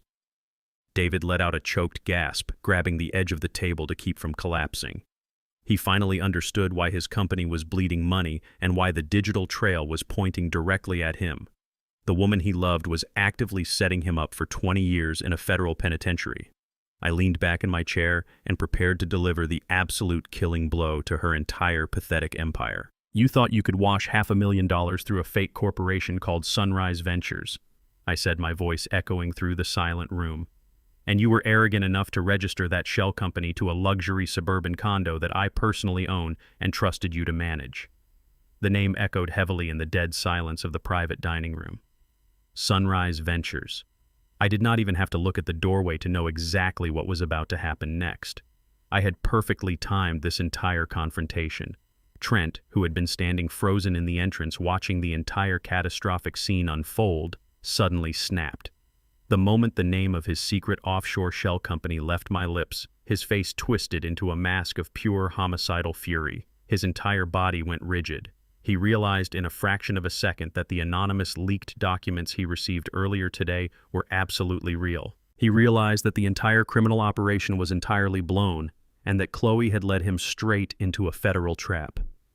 He stepped violently into the dining room, kicking a heavy wooden chair completely out of his way. The sharp crack of wood hitting the floor made Patricia scream. Trent pointed a shaking, furious finger directly at Khloe's pale, terrified face, ignoring everyone else in the room. "You lying, scheming piece of trash!" Trent roared, his voice echoing off the crystal chandeliers like a physical blow. "You told me this old man was a brain-dead, illiterate fool. You told me he could not even read his own mail." Trent took another aggressive step forward, his eyes blazing with a madness born of pure panic. He looked at me sitting calmly at the head of the table, surrounded by forensic evidence, and then he glared back at his secret lover. "He is a federal agent, you stupid, arrogant woman," Trent screamed, his voice breaking with sheer terror. "You brought a federal financial investigator right to our front door. You set me up." Khloe scrambled backward in her chair, pressing herself against the wall, trying to escape the wrath of the man she had been sleeping with behind my son's back.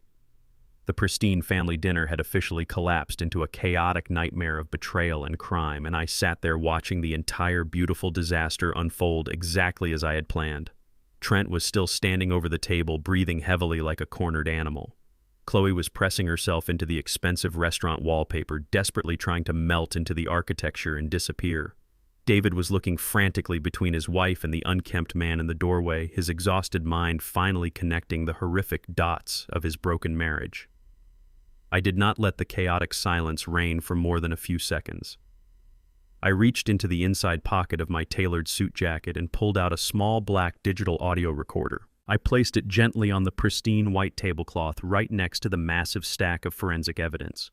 The heavy clatter of the device hitting the solid wood table drew everyone's attention back to me. I looked at my son.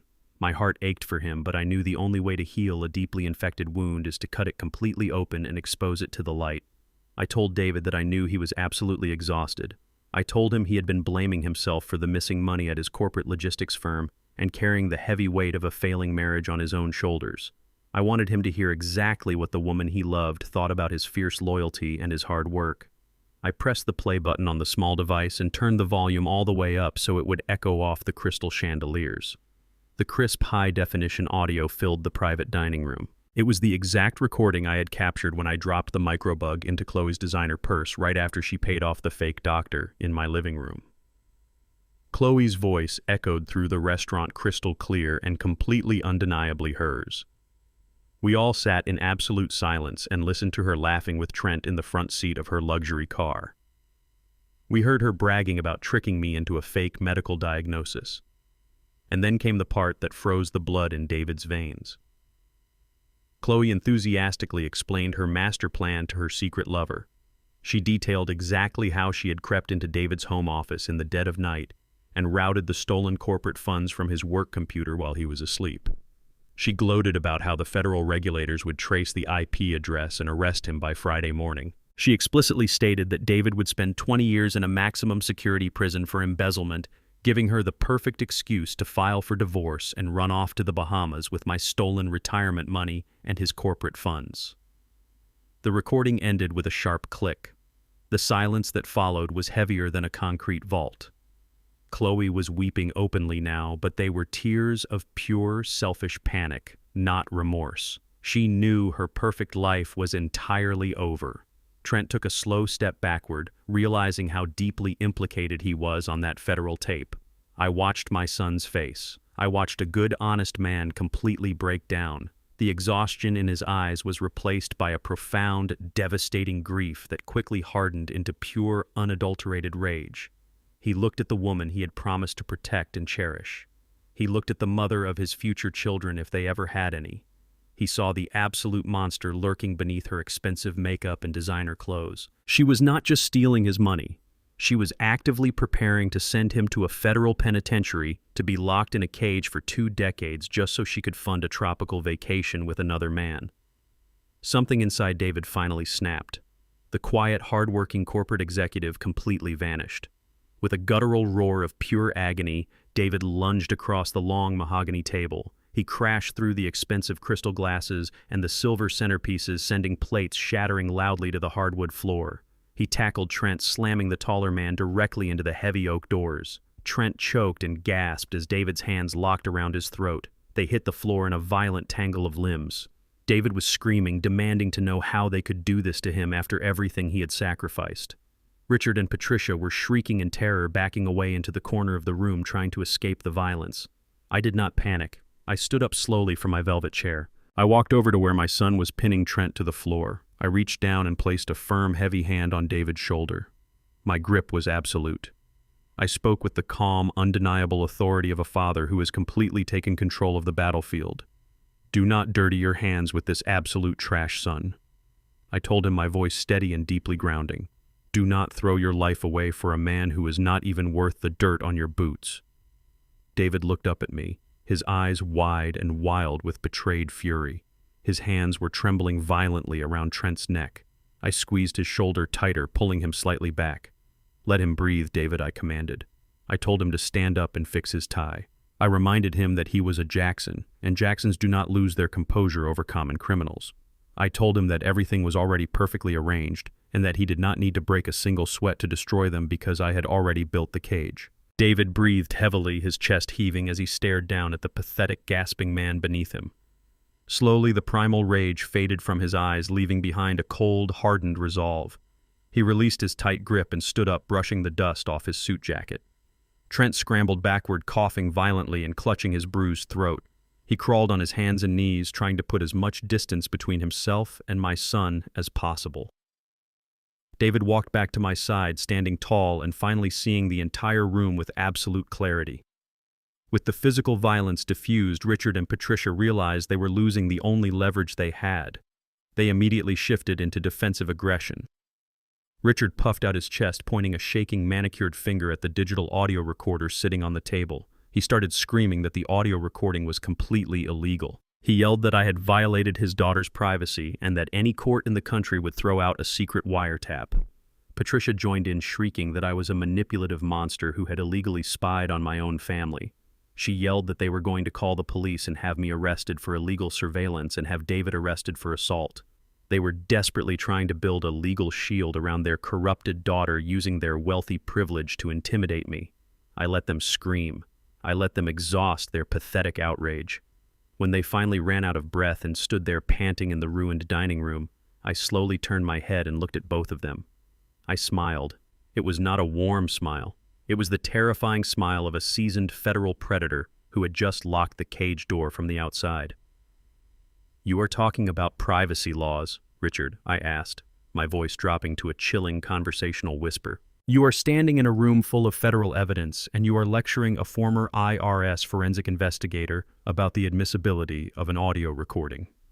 That is incredibly brave of you." I took a slow step toward the corner where they were cowering. "But if I were you, Richard, I would stop worrying about defending your daughter right now." I leaned forward, resting my hands on my silver cane.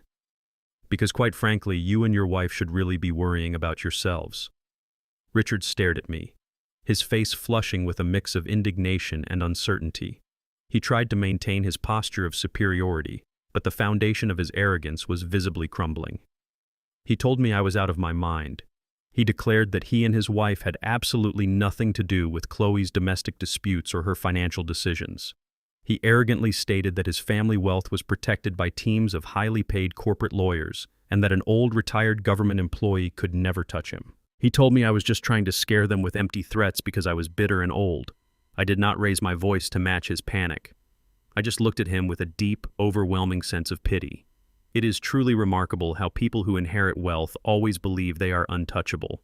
They live in a bubble of privilege, completely unaware of how brutal the real world can be when the federal government decides to turn its massive eye in their direction. "Richard the Fur," said, my voice smooth and perfectly steady, "you clearly do not understand how federal asset forfeiture actually works. When my son David was talking about missing funds at his logistics firm earlier tonight, you called him weak. You called him a failure.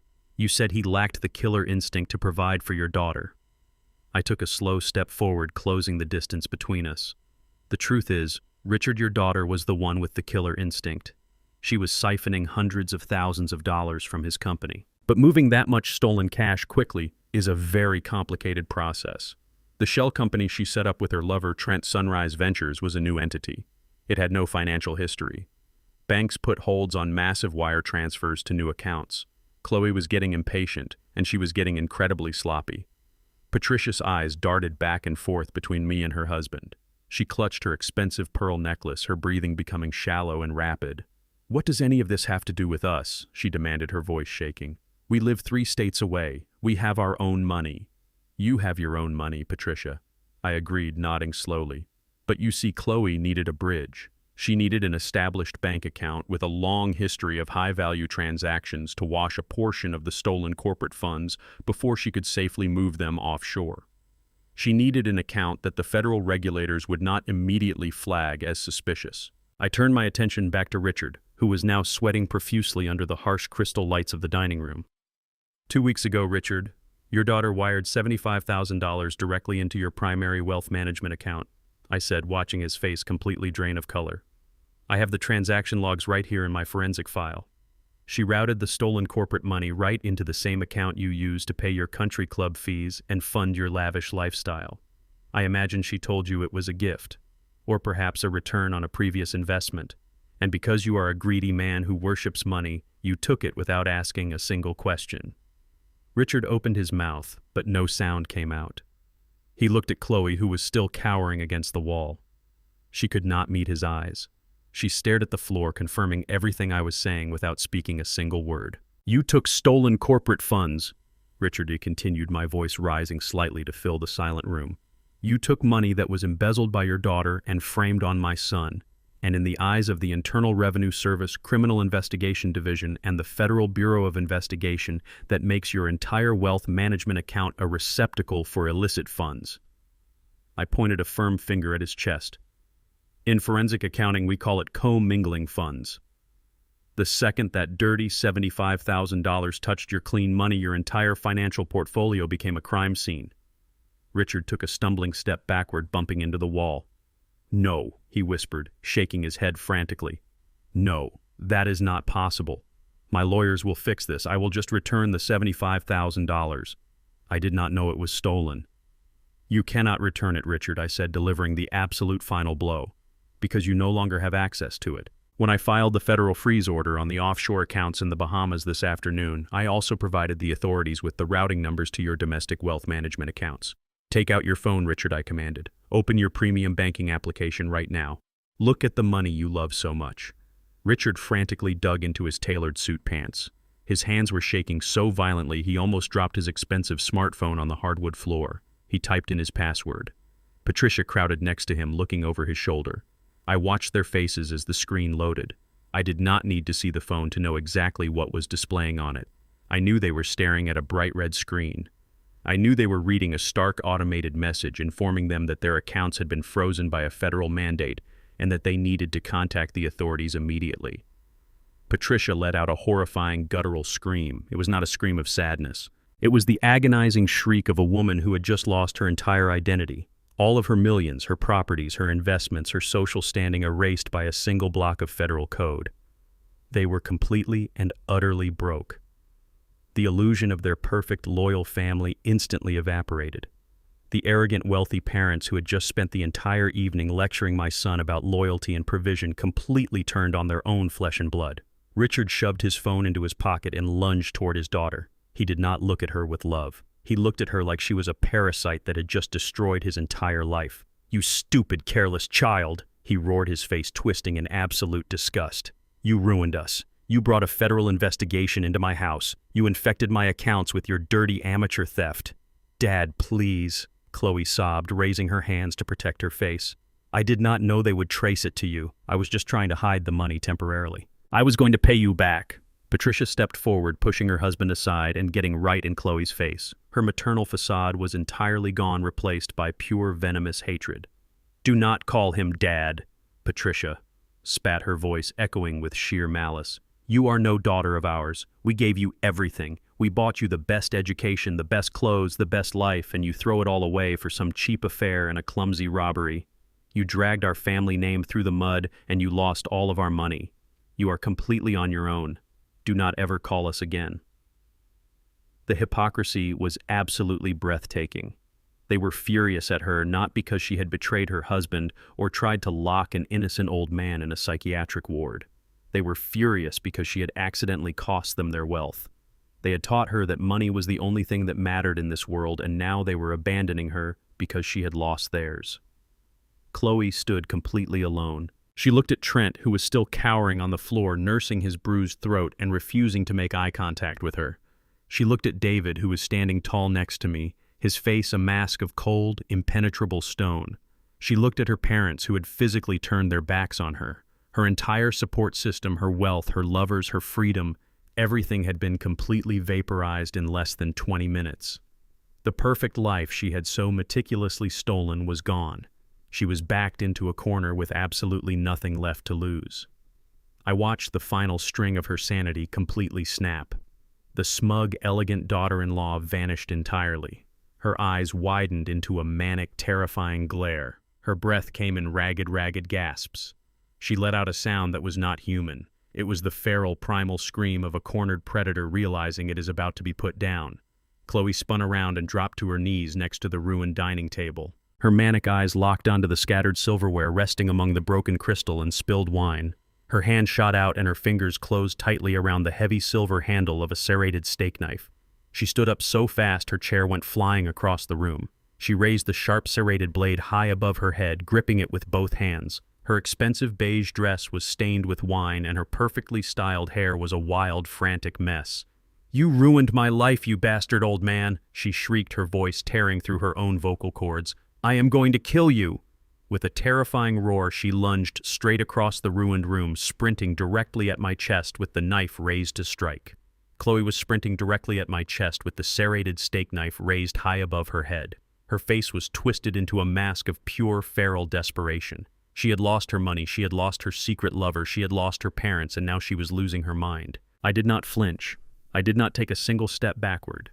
When you spend 30 years interviewing cornered financial criminals, you learn that their final acts of violence are always born of absolute cowardice.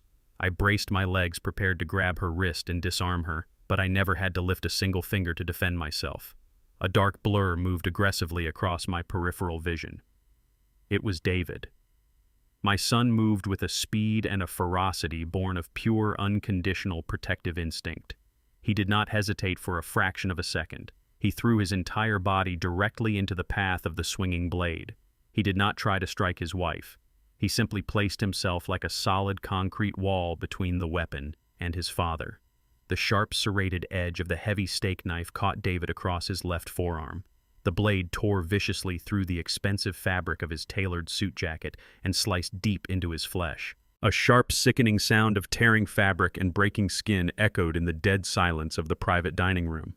The bright crimson flash of blood instantly bloomed across his sleeve, dripping down his wrist and splashing onto the polished hardwood floor. David let out a low, guttural grunt of intense pain, but he did not fall. He stood like an absolute fortress, shielding me completely with his own body. He looked down at his bleeding arm, and then he looked up at the woman he had loved and supported with his entire heart. His eyes were completely empty of any remaining love or sympathy. He was looking at a total stranger. Khloe froze completely. The manic feral energy instantly evaporated from her eyes, replaced by the horrifying cold reality of what she had just done. She looked at the blood dripping from her husband's arm, and her mouth opened in a silent scream of absolute terror. Her fingers went limp, and she dropped the bloody knife. It clattered loudly against the floorboards, breaking the spell of violence. She stumbled backward, her hands covering her face, shaking her head in complete denial. She had crossed the final undeniable boundary. She had transitioned from a white-collar fraudster to a violent criminal in a matter of seconds. Richard and Patricia were screaming in the corner of the room, pressing themselves against the expensive wallpaper. They were completely useless and terrified by the sight of real physical blood. They had spent their entire lives hiding behind their bank accounts, and now they were witnessing the brutal reality of their daughter's corrupted soul. I reached out immediately and gripped David's shoulder, pulling him slightly behind me. I grabbed a clean white cloth napkin from the table and pressed it firmly against his bleeding arm. I applied heavy pressure to stop the bleeding. David was breathing heavily, but he stood tall, his jaw clenched in quiet dignity. I told him he was a good man, and that the bleeding would stop soon. In the heavy, suffocating silence that followed the brutal attack, a sudden, sharp electronic sound pierced the air. It was a cell phone ringing. The sound came from the floor near the doorway where Trent was still crouching. He fumbled nervously in his jacket pocket, pulling out his expensive smartphone. His hands were shaking so violently he almost dropped the device. He looked at the glowing screen and his face turned the color of wet ash. He answered the call, pressing the phone tightly to his ear. I knew exactly who was calling him, and I knew exactly what the automated voice on the other end of the line was saying. It was the federal alert system triggered by the offshore bank in the Bahamas. The freeze order Marcus and I had implemented had officially executed its final aggressive protocol. The stolen money was not just locked anymore. The federal authorities had officially seized the entire $500,000. The account balance was absolute zero. The money was completely gone. Trent slowly lowered the phone from his ear. The device slipped from his trembling fingers and shattered against the wooden floorboards. He looked up at Khloe with a hatred so pure and toxic it practically burned the oxygen in the room. He finally realized that he had lost absolutely everything. He was facing decades in a federal penitentiary for a woman who could not even successfully steal a dime without leaving a massive trail of evidence. With a sudden explosive burst of violent energy, Trent lunged forward across the room. He did not go for me, and he did not go for David. He went straight for the woman who had dragged him into this federal nightmare. He swung his right arm back and slapped Khloe across the face with the full devastating force of his shattered, greedy ego. The physical impact was brutally loud. Khloe screamed a sharp, agonizing cry of pain and shock. The force of the blow sent her spinning backward. She crashed hard into the remains of the dining table, tangling in the white tablecloth and collapsing onto the floor. She landed heavily among the broken crystal glasses and the spilled red wine. Her expensive designer dress was ruined, covered in stains that looked exactly like the blood she had just drawn from her husband. "You lying, stupid scammer,"